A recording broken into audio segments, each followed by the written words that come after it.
Welcome to WOW, the Woman of the Week podcast from Pharma Voice. This episode is made possible by a generous sponsorship from Purohit Navigation. For more information, visit purohitnavigation.com.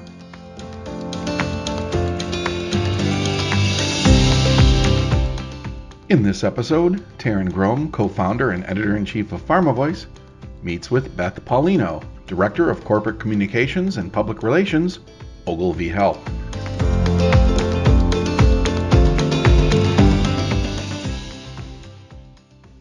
Beth, welcome to our WOW podcast program. Well, thank you so much. I'm really happy to be here. We're delighted to have you with us. Beth is a strategic brand Sherpa and champion known for leading and executing global communications and PR initiatives that deliver results. How do you also preserve and maintain a laser focus on the organization's true north? Well, first, for me to be truly effective in the work my team and I do, it's essential that we work in lockstep with those leading the organization. And that means the CEO and the executive leadership team to determine our overall intended messaging and to ensure that any efforts that we put forward are not only consistent with our brand, but are laddering up to support the agreed upon positioning. In the case with my agency, Ogilvy Health, I also need to ensure that we, as part of the Ogilvy network, aren't deviating or conflicting with the messaging that Ogilvy is committed to. And to break it down even further, the Ogilvy network is a WPP company. So, of course, it's important that we stay consistently mindful of the priorities of our parent company and factor those in as well when we are determining what true north looks like for the agency. So all of these factor in from the start when we, or I guess any company, begins thinking about who they are, where their expertise lies, what they want to say about themselves, and then how and when to position the organization. And that includes thought leaders in order to achieve the desired visibility. Every company has a core identity, and it's really important to identify it and not to stray from whatever that is. Because in my experience, companies need to remain true to who they are. You don't want to go out positioning the organization as something it's not, because invariably it'll ring false, and that can erode confidence in the organization. And by that I mean both for employees and those who are outside looking in. And it's not to say that an organization can't or shouldn't be aspirational, but it's vital to know who you are first and what you want the world to know about you before you can go out and credibly speak to those things. So for me, I think it also helps to do an occasional temperature check with employees.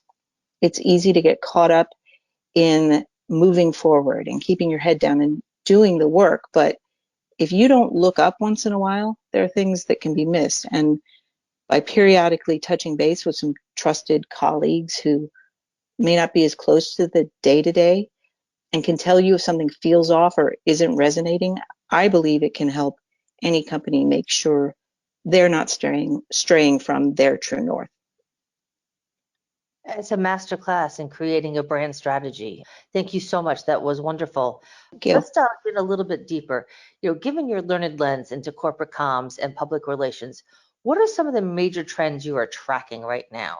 The world's moving pretty fast. It absolutely is. I think it might help if I speak broadly about this first and then perhaps drill down with some more in the way of specifics. One thing that's been trending for some time now, and I don't think there's any sign that it's going to stop, is making sure there's transparency across the board. It sounds simple, right?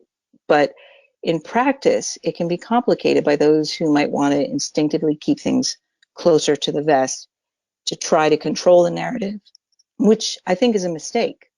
These days, companies need to err on the side of over-communication, both within the organization and to the outside world. I think people's tolerance for companies and their leaders saying one thing, but doing another is just gone. So anyone who is not subscribing to this idea and practice is going to end up losing in the long run. I also think companies are seeing that both current and prospective employees, as well as current and prospective customers, want to know what they're doing to have a positive societal impact. And that means not just doing, but sharing details about what the company stands for and the things they're doing to give back in the world. I know you've seen it too, Taryn. The younger generations in the workforce in particular have made it clear that they want the companies they work with and the brands they support to stand for positive change in the world. So it's not a stretch then when we think about marketers who skew traditionally younger as a workforce, that this is becoming an increasingly significant factor within our industry as well as outside of it. Another trend I see is that both companies and individuals are deciding it's not enough to just say you do something well, but those who work with you are going to want to see that you're established and recognized as a leader in whatever it is you're doing. Because I mean, it's human nature for people to want to work with those who lead rather than follow. So getting out there as a thought leader, whether it's by being published by a third party or through speaking engagements or even having a big following on social, people working to position themselves as a source of information or expertise in a given subject area is something we're seeing more and more of. And by the way, one of those channels in which we're seeing a rise in engagement, everyone is TikTok. It's such a popular platform. And those in the pharma space still have a lot of regulations and restrictions that need to be navigated. But I believe it's going to be an increasingly relevant way for our industry to get important messaging out there. Also, finally, since I'm actually on a roll, I'm not an expert in this area by any means, but I'm familiar enough to know its impact to be significant and growing. I'd say account-based marketing is another trend that's really starting to take off. In layman's terms, which is, I think, a good way to describe it is, for those who might not already know it, account-based marketing is a B2B strategy where marketing and sales align to target accounts across the entire customer journey. It can help identify companies through IP addresses and other data sources, and then in turn can help reveal individual people's interests from their internet browsing behavior within that B2B world of content. And then by knowing what accounts to target and what market behaviors line up to a client's brand or service, ads can then be served up to interested consumers across a variety of networks. So those are just a few of the industry trends that are on my radar that I think are worth paying attention to. Wow, those are excellent trends. Now, as a viewer of TikTok, I'll be fascinated to see how that one plays out. Me too. Yeah, right? I just don't see the CEO of, a major pharma company doing, date night at Applebee's. But who knows? Who knows? Who knows? The account-based marketing strategy, I think that's also really such a hot topic right now. So thank you for identifying Absolutely. some of those major shifts that we're looking at, or that we should be looking forward to in the next months to come. Beth, you've been at Ogilvy Common Health, and we'll use Common Health in there because that was the name of the organization before the name change, 5-6 years ago? It was longer than that. Well, when we switched to Ogilvy Health. You've been there for more than 20 years, which is highly unusual in this day and age for somebody to stay with a company or an organization that long. I know. I'm a marketing unicorn. You are indeed. What has kept you there in the Ogilvy Common Health family for this many years? Honestly, I think there are maybe 3 real reasons for this. One is I've always felt a sense of family there. We all spend so much of our lives at work, and I feel like life is too short to do work you don't like or to surround yourself with people you don't get along with. And I've been lucky to have an abundance of both great work opportunities and great colleagues at Ogilvy Health. Some of the most wonderful, important relationships, my relationship with Carrie Ann, who works with me, the most special relationships I have in my life today are those that I've found there. And I'd say another reason is I've been able to evolve my career within Ogilvy Health as the agency has morphed and grown into what it is today, I've never once been bored. And with all the structural and leadership changes and reinventions the agency has gone through over the course of my time there, and Taryn, there have been a lot. I feel like I've lived a number of different professional lives, and I haven't had to jump from agency to agency like so many do to be able to learn and grow and push myself beyond what I ever thought I'd be capable of. And I'd say the third reason is, even though the skills I've acquired over the years are very translatable to other industries, healthcare is a sector I'm very proud to work within, especially during a time when health is increasingly top of mind for everyone.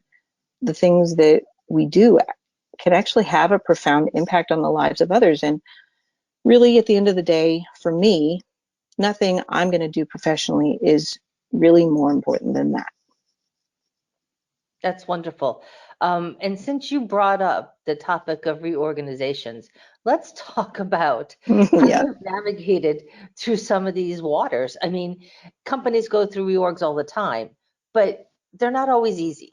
So operating at that executive level, what advice do you have for others who have to tread water for a little bit until, everything settles down? Oh, that's a great question. My advice to others, you know, change is never easy. So I think it's just generally good life advice to say, listen and observe before making any judgments or any big changes. Tap into those who have experience and can help you navigate whatever it is that's in front of you, and ask questions. Raise your hand when opportunities arise. Take some chances and push yourself outside of your comfort zone, like I'm doing right now, talking to you. Also, be authentic and find your tribe so you have some like-minded people with whom you can laugh and bounce things off of. I would never have been able to stay in this business if I hadn't found others who I could vent to and laugh with, who really get it, because we're all in the same boat. And I would say also keep perspective. If there's one thing I've learned during my time in this business, it's that things never stay the same. In my experience, things are actually cyclical. And those who are flying high and are up will inevitably be down at some point, and vice versa. So if it's tough or seems overwhelming today, take a breath, pause, and know that tomorrow or next week, maybe next month, I don't know, things will change, because none of this is forever. And that would be Navigating New Waters by Beth Paulino. That that's great advice. And it's about getting comfortable with being uncomfortable too. You have to be able to, right? It's You have to, true. yeah. You really Uh, do. and you also noted that over your course of your career, you've had to wear a number of different hats. You've gotten the opportunity to learn new skills. But at I the same have. time, in your current position, you have to create balance and prioritize different projects based on stakeholder needs. So how do you create that balance? And where do you look first? Who comes first in your world? Oh, who comes first? Oh, gosh, not me. Well, I think it's the nature of healthcare marketing that there are always going to be unanticipated fires that need immediate attention. So, when it comes to prioritizing, this is a factor. I'd say my typical work days start with a long list in front of me of things that I know need my attention. And my day starts out addressing those things in order of priority.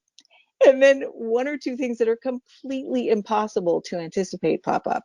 And it's not unusual that I'll spend the rest of that day dealing with those, which then leaves everything I intended to get to still sitting on my list to address the next day. But for me, actually having a list in the first place is key, because without that, I'd be completely lost. It helps me make sure that nothing slips through the cracks, but it also gives me the ability to look at everything that's in front of me at once, so I can prioritize what needs to be handled first, figure out what I might be able to hand off to someone else who's less busy, or what I might need to drop altogether. Time and experience really do help provide perspective. and can help you prioritize. But there are times when I still need to elevate things to our executive team to make sure my priority is also theirs. I think that ultimately transparency with your team, with leadership, with outside vendors, other audiences, it's a thing that will help make sure everyone stays on the same page and understands why things are being prioritized the way they are. And it also shows that you respect their time, which in turn means there's a better chance they'll respect yours as well. Awesome advice. And as a list maker myself, there's nothing more satisfying. I need the lists. I do. You also mentioned that you've had the privilege of working with some pretty good folks that have become family over your tenure there. But you manage these high performing teams who often need to do more with less. Resources get reprioritized. What Right. lessons did you learn to get the most out of your teams and keeping them motivated? Oh, more with less. Absolutely. That seems to be the way of it for everyone these days, doesn't it? I always try to be as open and honest and authentic with my team as I can be. And I think they respect me for that. I try to be forthcoming not only about what's happening with work, but in sharing things about myself, what's happening in my life. And I try to encourage others to do the same if they're comfortable with it. Because I really do believe that the more we all see and engage with each other as people, not just as coworkers who have assigned roles, the more likely it is that people will be inclined to go that extra mile when deadlines are looming, or take on another project even though their plate is pretty full, or cover for another person because that person's kid is sick and that has to be the priority that day. Because we all have lives outside of the job that can occasionally impact our work days. And I think when people see leaders who are sensitive to that reality, when they know that you have their backs, they're more likely to work harder with you and for you. I also think it's very important to publicly recognize those who are doing the work. I'll call out others by name to the CEO when they've contributed to an important project, because everyone likes to feel seen and heard and appreciated for what they give of themselves to the job. And I've seen firsthand how motivating it can be to be acknowledged for a job well done. I don't think leaders should underestimate the power of positive reinforcement. And for those who report into you, to see that you're willing to go to bat for them and to make sure they get the recognition and the compensation that they deserve. Oh, and being able to laugh together is huge, especially, I mean, we do it, especially during the stressful times. The idea that a team can find humor when things feel overwhelming can be the difference when, whether people actively make the choice to dive in and get it done or choose to give up and walk away. My team and I laugh a lot, and finding humor in chaos is something that helps keep us all grounded and moving forward. Laughter and humor are the greatest pressure relievers that I They know of. are. They really are. And it means so much when you can have that with a team. And it doesn't mean you're not serious about your job or the task at hand or you take it lightly. You just sometimes need to say, oh my, and just have a good old belly laugh. I agree. Right, exactly. You look at each other and say, can you believe this? Look at where we are. Exactly. Um, uh, you know, I'm going to press you here to talk about yourself in a little bit more detail. How Okay. would you describe your leadership style? I know you said transparent. So you have a great deal of empathy. Yeah, I like to think that I am. And but it's a good question. I mean, it's part of my charge to understand what motivates each person working with me, what their career goals are, and to do whatever I can to help them achieve those goals. I think that's just basic management 101. A lot of what we do in comms involves anticipating and getting out in front of things, which is a skill that I think is both inherent but can be learned. So that's one area in which I try to lead by example. I push my team to always look ahead and to consider things from every angle, so the surprises and fire drills are theoretically fewer. I'd say I'm pretty hands-on while someone is learning the ropes. But once I get the sense that they feel comfortable and understand procedures and I can see their instincts are kicking in, I'll start to back off so they feel a sense of autonomy, but know that I'm still available if they want to bounce something off of me or have questions. And I make a point to regularly check in with each person to see how they're doing. And when I get the sense that someone is struggling or feeling overwhelmed, we'll talk it through. I'll see if there's something I might be able to take on myself to lighten their load. And on those occasions when someone is having a hard time with work, I think talking things through with a manager who gets it and can help prioritize or provide perspective. And perspective for junior level people can be hard to come by because I think that often just comes with experience. A discussion like that can sometimes be the thing that keeps them from giving up. I guess I would say I'm the buck stops with me kind of leader. I like to recognize individuals when we have a success as a team, but when a mistake is made, I honestly see it as my failure for not having trained someone well enough or been close enough to the project in the first place. Because everyone's human, we all make mistakes along the way, but if there is a misstep, and thankfully we've never, I'm knocking wood right now, we've never had a major misstep, but I'm not going to be the person who points fingers to deflect the responsibility because ultimately it's on me. But I won't make, let me put it this way, I will make sure that in the end, we'll all learn a lesson from it and that mistake will not happen again. Excellent advice all the way around.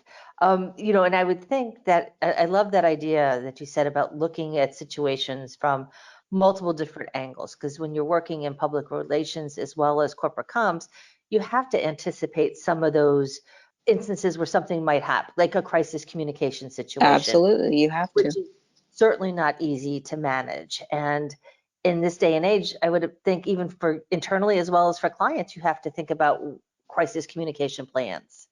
It's a huge part of the job. And to do it remotely has been particularly challenging because you don't have the engagement of the day-to-day in-person interactions, the hallway conversations and such. But we're making it work. I'm really impressed with how everyone has really stepped up in that regard. That's excellent. Um, what advice would you provide to other women who are looking to pursue a career in communications and make their way to that executive level where you are? What are some of those key learnings that you have learned along the way? Well, with any profession, before jumping in, you should do your research. Talk to people who are already in similar roles and hear directly from them what it's like in their day-to-day and what their responsibilities are, but also make sure to ask what they like about the work and probably even more importantly, what they don't like and why. Some of what we do in comms and PR can be pretty high pressure. And if that's not something that aligns well with your personality, this probably isn't the job for you. But to be in communications, you have to be able to write well and to recognize not only when and where to communicate a message or a bit of content you're looking to share, but how your communications will be received by all different stakeholders. And that can include everyone from a high level client to your own CEO, all the way down to a junior level employee who's just starting out. It's not as easy as some might think to create messaging that's both understandable and relatable to everyone who's going to receive it. It has to be smart and worth their time, but not so lengthy or high level that you lose people, that's not an easy balance. I strongly believe that if you're going to think about a career in this field, in order to have the best chance at success, find a mentor who will help you learn and grow and is willing to work with you and help you navigate some of the trickier nuances of the role as you learn.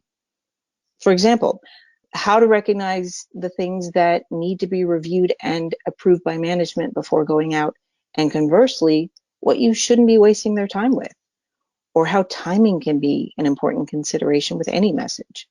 Like maybe don't send out, news of promotions in the company immediately on the heels of a layoff, which can come across as tone deaf, and the kinds of things to listen for in meetings or conversations that might signal there's a bigger issue that should be addressed by leadership. Having someone who knows the company or knows the field better than you do, I think tapping into that can be invaluable. And also for healthcare marketers, joining associations like the HBA so you can have a larger pool of people to learn from and tap into. You know, Taryn, better than I do. That group is phenomenal with programs and conferences and people willing to share their expertise and to help each other out. So I think that's very important as well. And Beth, have you had a mentor? Or mentors throughout your career? I have. I've had a number of them actually.